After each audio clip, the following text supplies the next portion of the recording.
he's back. Former Illinois Governor Rod Blagojevich is here to go on the record. He's the author of the new memoir, The Governor, and he joins us live. Nice to see you, sir. Nice to see you, Greta. Thanks for having me. So I read your book, quite fascinating, but let me start first with Chief of Staff Rahm Emanuel. You write about him in the book. Tell us about sort of the, what's the conversation you had with him about his seat? Well, Rahm Emanuel was my congressman, and before he became the president's chief of staff, it was announced that he was going to be leaving his congressional seat. He and I had a conversation, very appropriate, nothing at all wrong about it, about whether or not I had the legal authority as the governor to be able to appoint a successor for him.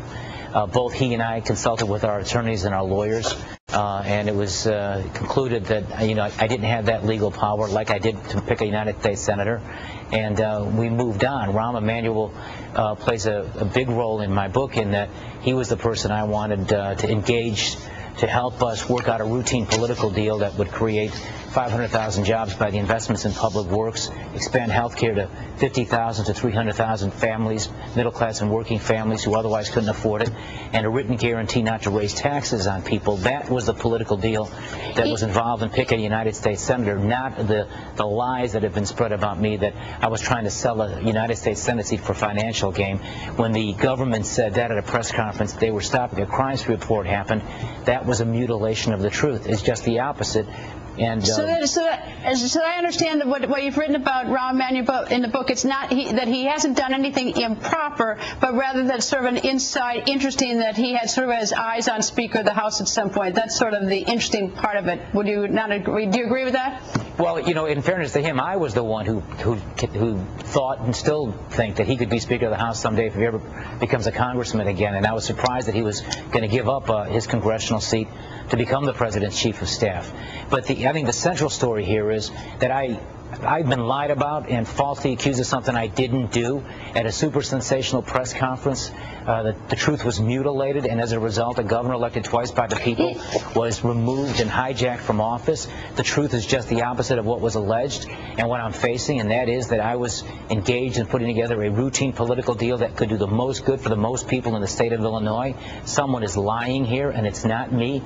There are taped conversations. It's interesting. It's interesting to talk about who's lying here, because in reading your book, the one you say who really started the ball rolling against you is your father-in-law, that he's the culprit. And I was sort of wondering what Thanksgiving is going to be like at your household, because you blame it all on your father-in-law. Well, I think the book talks a lot about a lot of different factors and considerations. I reluctantly wrote a chapter about a landfill that a family member of mine was involved in. I had a public duty to address the fact that they didn't have the proper permits, notwithstanding threats and all the rest. I acted. In fact, Rahm Emanuel helped me negotiate through what the right decision I should make in terms of how to handle it. Unfortunately, when I did that, I had an angry father-in-law who made accusations that were false and that he retracted under threat of a lawsuit. But I don't say that all of what I'm facing comes from him. In fact, I point out that there were some other circumstances that took place, but the heart of the matter is that I've been wronged, my family's been wronged, I haven't done anything wrong. I want every tape-recorded conversation heard. I wanted the Illinois State Senate to hear those. The irony here, and it's very thick, is that those who've accused me of wrongdoing, who used snippets of conversations from taped conversations privately, they used those out of context. They misled the public. They mutilated the truth, and the opposite is true. I was involved in trying to put together a routine deal that would do the most good for the people of my state. And I got that, but I'm just sort of curious and sort of sorting through your book. First of all, I guess you should tell the viewers who your father-in-law is and why that might be relevant. But let me ask you this. Are you saying your father-in-law is a crook? No, I'm not. I'm simply, and I didn't say that in the book, and as I write in the book. No, but you say, but it's sort of, you dance around it. I mean, your father-in-law comes off very poorly in this book, according to what you've written. And I can't imagine what your wife is saying at home. I mean, your wife. I mean, is your wife in good terms with her father? part of the story I write about in this book is the family tragedy that took place during my years as governor, and I compare it somewhat to a Shakespearean story. And I write about the loneliness of the job, and part of that had to do with the fact that my family was torn apart because I did my public duty. I protected the environment, I enforced the law, and I had an angry family member who took it the wrong way, made false accusations that he subsequently had to retract. But when he did that, he unleashed the furies on me and was a factor, I suggest in the book, to some of the scrutiny that ultimately I had to go through and my administration had to go through, and it's part of why I'm facing what I'm facing today. Under no circumstances am I suggesting he's the only cause. By no means. There are other factors. I've made some misjudgments with regard to other people. President Obama and I have a mutual relationship with a fellow by the name of Tony Resco. I write about that in the book and how the president said that relationship was boneheaded for him. Looking back, I say it was stupid on my part.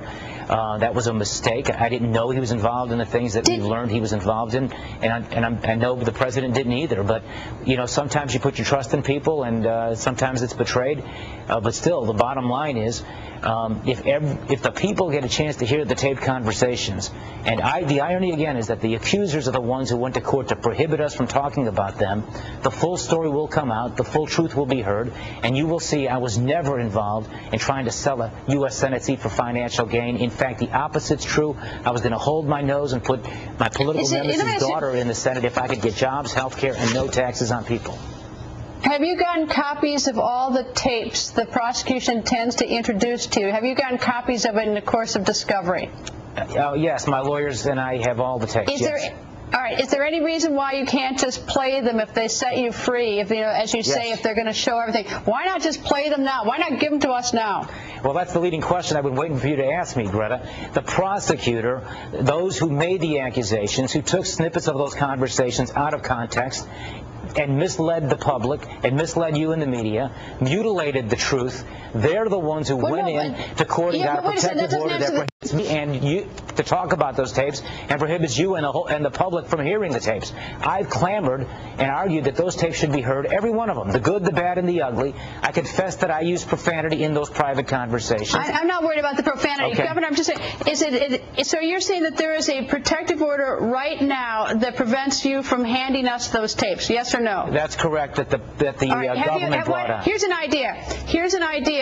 File a motion to say now that you have the tapes, because that was before, but file a motion to have the protective order lifted, because there are certain rights that you have as well. So you might convince a judge to release it now. Well, you know, I don't know if you have any free time on your hands. We could love to have you add you to our legal team, Greta, but I should tell you that the media has made those requests, and thus far they've been unsuccessful. But that's not the media. But that's you. It's different if it comes from you than the media. But that's for another day. Anyway, the book is The Governor, that the governor has just released, and it talks all about the inside story on what's going on in his life. Governor, good luck, and I hope you get those tapes released. I'd love to hear them. I'd love you to hear them. Thank you.